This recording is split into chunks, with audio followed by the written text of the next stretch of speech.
Hi guys, it's me Toffee Dog, and today I am going to be talking about my next week, which is week 9 of my course. I think we've got only a couple weeks left on this course and we're getting up to exhibition stage, and I'm freaking out a little bit. I know what I want to do, but whether I'm going to be able to do it or not is another issue.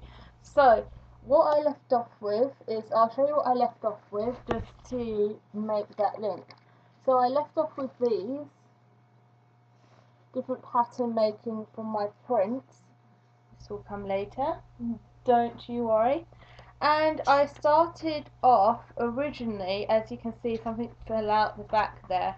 I unfortunately got into the bad habit again of not including experimentations that didn't work, so they will be put in.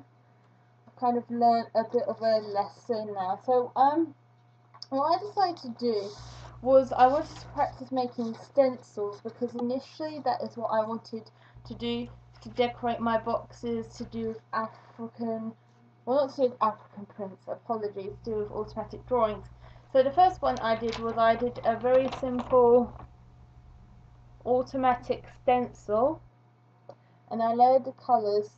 This was used poster paint because I mainly just wanted to see what the stencils would look like, and then later on I was going to use the glass paints and more specific to the materials.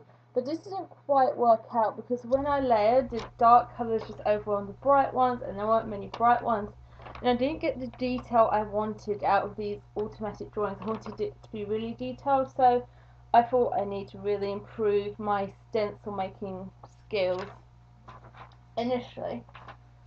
So I decided to go just double check that the colours I was using was right. So I took the brighter poster paints and layered them, see what would happen.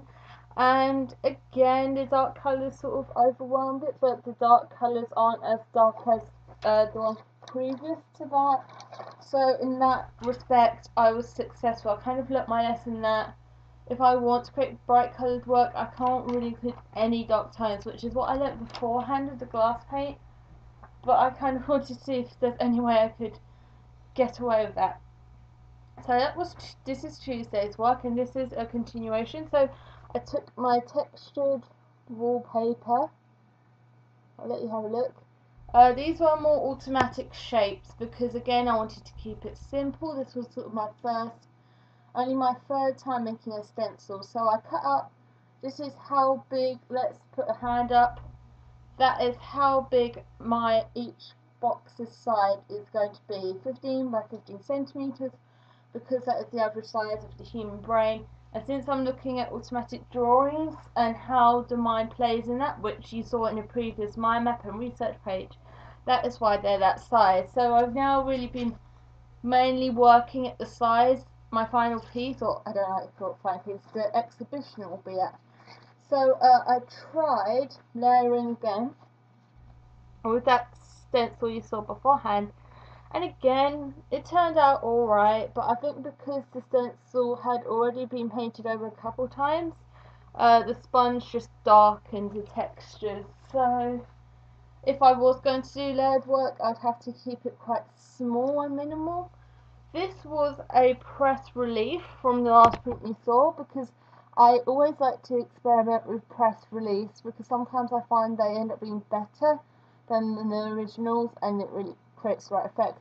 But again, the dark colours, there's not really any brightness to it, maybe a tad of light green over here, but it doesn't make you look at it and go, wow, look at those bright colours.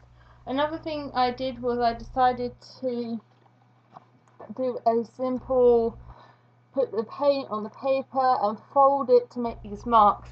Now this is definitely very interesting. It reminds me of a elephant here with its blue trunk and ears, but the pattern it made, and again the colours did work, but it wasn't what I wanted. So even though this experiment turned out, I really enjoyed it, it wasn't right for the project I'm doing at the moment.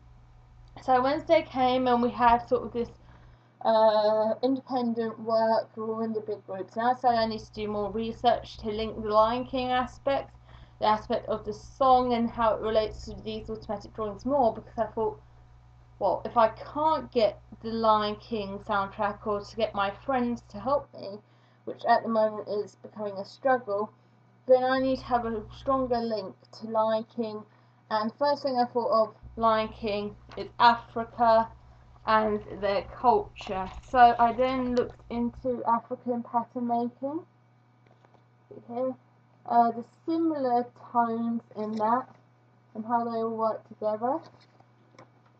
And a lot of it is geometric shapes, and a lot of these geometric shapes are triangles, diamonds, so they're quite sharp edged geometric shapes. They're not very smooth or welcoming, and they're always repeated in some form of it or another. And it was very interesting. I thought it would be, I didn't realise there would be this many geometric shapes in the African pattern making culture. So then I talked to one of my lecturers. You might not be able to see the whole page here, so I apologise. And we talked about my work, and for the first time in probably a week or two, I had to go through my whole sketchbook from beginning, right from the beginning where I started looking at glass and transparency, to where I am here whilst doing research. And it took me aback because I thought, I haven't had to do this in a long time. Will she understand how all this crazy stuff in the beginning links to this, because it's so far from it. It's so far from when I began. But she understood it, which was a relief. And she gave me some bulletins on what to research. And also she gave me this really handy artist called Brazen Spey. I have seen Brazen Spey's work. I saw a Channel 4 documentary on him. They were looking at bizarre and the weirdest artists in England and in America. I can't remember what the show is called. I know Joe from the Joe stand-up comedian. I won't spend too much time talking about it. He presented the show, and there was many more interesting artists, so I recognised the name straight away, but I hadn't really remembered what his work was about. And it was so good getting feedback from another teacher, because it gave it a fresh perspective. And once again, when I got this feedback, I thought it was better than I did think. Honestly, in this project, I think the main aim is to gain confidence in the work that you're doing okay, but we can go into deep stuff later. So that's what we went. So I continued to go down the African pattern making path. I researched the African tapestries because they are the greatest examples of how texture and patterns are used in the African culture. I broke them down, the visuals, so shapes, and the colours I broke down here. I really like doing that because it really simplifies it in my head about what colour schemes they use, and then that way I'm able to use it in my work and not have to kind of, I think it's this. It helps me to jot down the colours so I remember. So I did a very, very quick automatic drawing, very simple. And I tried to copy the similar pattern repetition created in these two, mainly just inspired by this one here.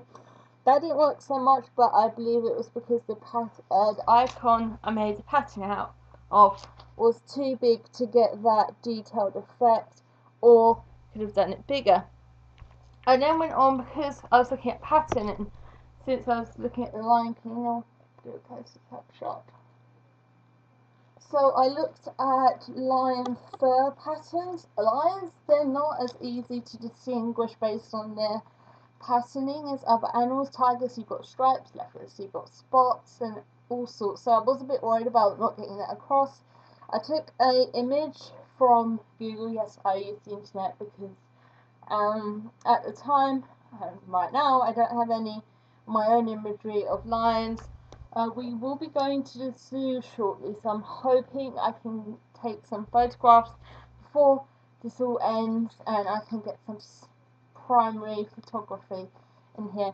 So what I did was I first experimented with using the bright colour scheme I wanted to use for positivity, but then I also took it into the similar colour scheme based off the African tapestries and patterns I've seen and the current running themes. And even though these colours are dark, much darker compared to the pink and the bright blue in the background, because of how opaque it was, it really works. I think because there were such bold colours in your face, and because the patterning was quite simplistic, you know, that was quite good. I'm still deciding whether to go with similar patterning to African culture. I think next time I'm going to look more into how they use colour and also how they represent bright colours, and in that way the bright colours I use again have a stronger link, and you can clearly see it. So this is Brazen Spey's work. I recognised him instantly from when I started doing the research, and he makes these fairly big tapestries, and a lot of his work is based off political and social change, so it's not really based off what I do, but it's the way he fills his tapestries and the context he has behind it. And I'm not gonna lie, his colour schemes are brilliant. Not only are they bright and colourful, but they work so well together. And the only thing I didn't like about his work is I was a bit creeped out by some of his stuff. I know he tries to create controversy and to get you to think about why he's done that, because he's making a statement, but gosh, these people, I must admit, really freak me out. I think it's the thing that they've got very shallow eyes and they're looking straight at you, or there's the illusion they're looking straight at you, which does not feel easy within me. And then you've got this magnified mouse-like creature here, which, gosh, if you saw a mouse like that, you would not be happy. But again, I broke down the colour schemes. I also broke down my analysis, as in my personal analysis. So similar to what I'm saying now. What do I think of his work? To be quite honest, I actually preferred the costumes he came in with when he went to his own exhibition. He was dressed in these huge dresses, and it was extravagant, and it was so good. I mean, you would not be able to tell he's the same person as if he walked out just in normal, or, well, not normal, let's say beige clothes. You would not notice him. But it's funny because even though the subject's creepy, and we had our artist beforehand who did the same thing, but when the bright colours were added, the feeling when you looked at it was different to this, and yet he does a similar thing. So I think it's more about the characters and everything else. So again, I took inspiration. I mainly took inspiration from the second image, and I did an automatic drawing trying to really respond to big against small, as I observed in the previous one. And then I layered it down because I am still looking at stenciling and using it with glass paint. That was not going to go away, but I wanted to do some backup research, an artist, to make sure it's all there. So I reduced it down to 2 layers, and these patterns were beautiful.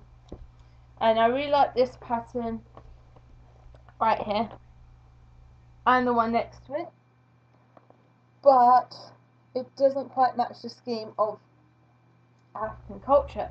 Now, this is what I've got in my sketchbook so far, but I do have some loose things, which again, problem solving. Thursday, so we're getting on to Thursday, and I decided to go big with my stencil. I'm inspired by the geometric triangles and diamonds of African patterning. I'm thinking of how can I put these automatic drawings in with the pattern. So what I do is I draw a grid of diamonds with a ruler, and then I do an automatic drawing over it, and I just start cutting. And the stencil I did took me about 3-4 hours. I even skipped lunch just to finish it. And so I did that. I took the stencil and the glass paint, sponged it on with a sponge using the same technique as I did in those thumbnail ones, where I also experimented with laying acrylics.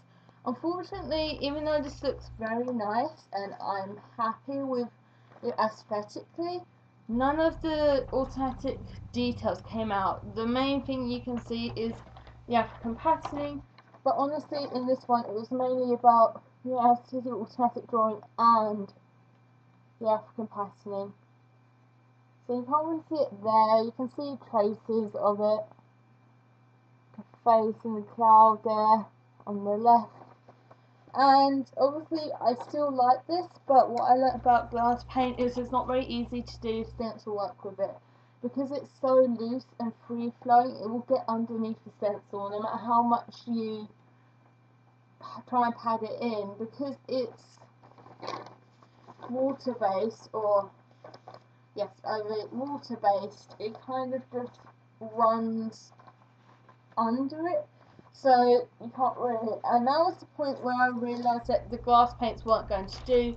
And I also learned while doing that stencil, I mean that stencil is probably, I'd have to do 5 of that size. Even if it was the same, I'd still have to cut over and over, and then if I went for 5 different designs it would take more time than I have. And because it didn't even produce the desired result, there wasn't really much else to continue. I'm now getting to a stage where I really need to choose the media, choose everything. And there was something I thought about, because I did say previously it was between that and laser cutting. So I have decided to go with laser cutting. I did automatic drawing. This is again on Illustrator, not on the page. This is 15 by 15 centimeters. So now I've been limiting myself. I did the automatic drawings. The red is going to be the part that is fully cut out, and the green is the engraving. And then I created sporadic triangles in them, inspired by the African pattern making. But I wasn't sure, and I will decide next week. That will be my sort of decision. Do I go with sporadic patterns, or do I go more with neat repetition ones? That will be the decider, but I really need to get these designs in to get the laser cut done. And then I also need to think about what bright colours to use, because these boxes are going to be different colours. I want them all to be their own unique personality as a box. And I was thinking about doing the first and third layer, because I'm doing 15 centimeter boxes, 3 by 3, so it's overall a cube, but there'll be 9 boxes, so that'll be 54 pieces of square wood, which is a lot. It is a lot. So that's why I need to get these designs in quick, and also get the cost in.